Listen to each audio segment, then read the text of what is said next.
શું અમેરિકી રાષ્ટ્રપતિ ડોનાલ્ડ ટ્રમ્પના દિવસો હવે પૂરા થઈ ગયા છે? કારણ કે જે વિવિધ દ્રશ્યો સામે આવ્યા છે એમાં લોકોનો ગુસ્સો સાતમા આસમાને જોવા મળી રહ્યો છે. લાખો લોકો રસ્તા પર ઉતર્યા અને વિરોધ પ્રદર્શન કરી રહ્યા છે. ન માત્ર અમેરિકા પરંતુ યુરોપના શહેરોમાં પણ વિરોધ પ્રદર્શન ચાલી રહ્યા છે. દુનિયાએ ક્યારેય વિચાર્યું પણ નહીં હોય કે લોકશાહી માટે જે અમેરિકાનું ઉદાહરણ આખી દુનિયામાં અપાય છે એ અમેરિકાની હાલત પણ ઈરાન જેવી થઈ જશે. અમેરિકાના રસ્તા પર ઈરાનની જેમ લાખો લોકો વિરોધ પ્રદર્શન કરી રહ્યા છે.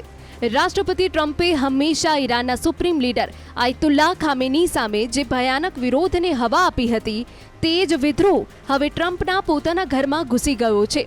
ટ્રમ્પને પણ તે જ સહન કરવું પડી રહ્યું છે જે અમેરિકાએ એક સમયે ખામેનીને સહન કરવા માટે મજબૂર કર્યા હતા. હવે જોવાનું રહેશે કે તેઓ ઈરાનની જેમ અહીં ફોર્સનો ઉપયોગ કરે છે કે નહીં. વાસ્તવમાં અમેરિકાના રસ્તા પર આજે નો કિંગ્સનો અવાજ સંભળાઈ રહ્યો છે. 90 લાખથી વધુ લોકો વિદ્રોહ પર ઉતરી આવ્યા છે, જેમનો સંદેશ સ્પષ્ટ છે કે અમેરિકાને રાજા નહીં રાષ્ટ્રપતિ જોઈએ છે. ટ્રમ્પની કામ કરવાની રીતને લોકો તાનાશાહીનું નામ આપી રહ્યા છે. આયોજકોનો દાવો છે કે અમેરિકાના ઇતિહાસમાં કદાચ જ ક્યારેય આટલી મોટી ભીડ એક સાથે સડકો પર ઉતરી હોય.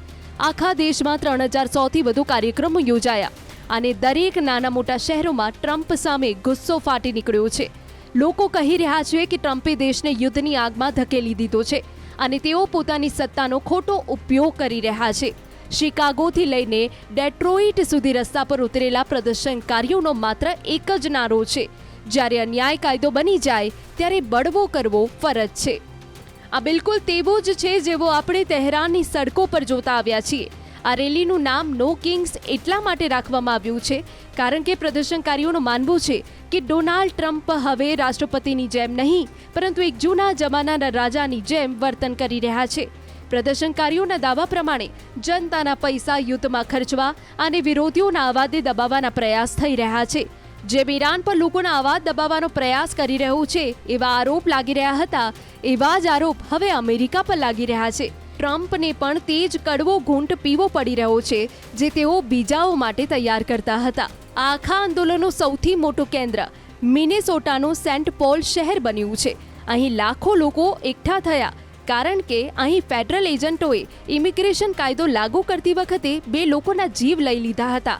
આ ઘટનાએ લોકોની ધીરજની પરીક્ષા લઈ લીધી.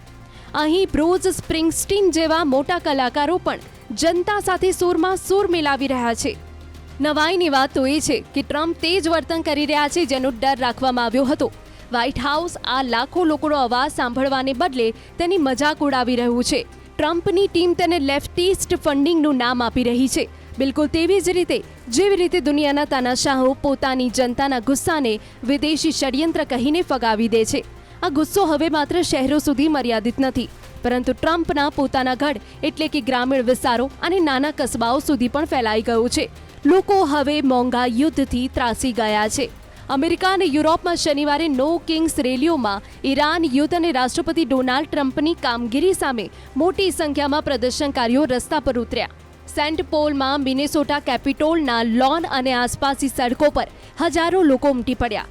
કેટલાક લોકોએ અમેરિકી ઝંડા ઊંધા લહેરાવ્યા હતા, જે ઐતિહાસિક રીતે સંકટનું પ્રતીક માનવામાં આવે છે. આ કાર્યક્રમનું મુખ્ય આકર્ષણ બ્રુસ સ્પ્રિંગસ્ટીન હતા, જેમણે સ્ટ્રીટ્સ ઓફ મિનેપોલિસ ગીત પ્રસ્તુત કર્યું. તેમણે આ ગીત ફેડરલ એજન્ટો દ્વારા રેની ગોળ અને એલેક્સ પ્રીટીની ઘાતક ગોળીબારીની પ્રતિક્રિયામાં અને તે હજારો મિનેસોટન લોકોને શ્રદ્ધાંજલિ આપવા માટે લખ્યું હતું, જેઓ ટ્રમ્પ વહીવટીતંત્રની આક્રમક ઇમિગ્રેશન નીતિઓના વિરોધમાં શિયાળામાં સડકો પર ઉતરી આવ્યા હતા.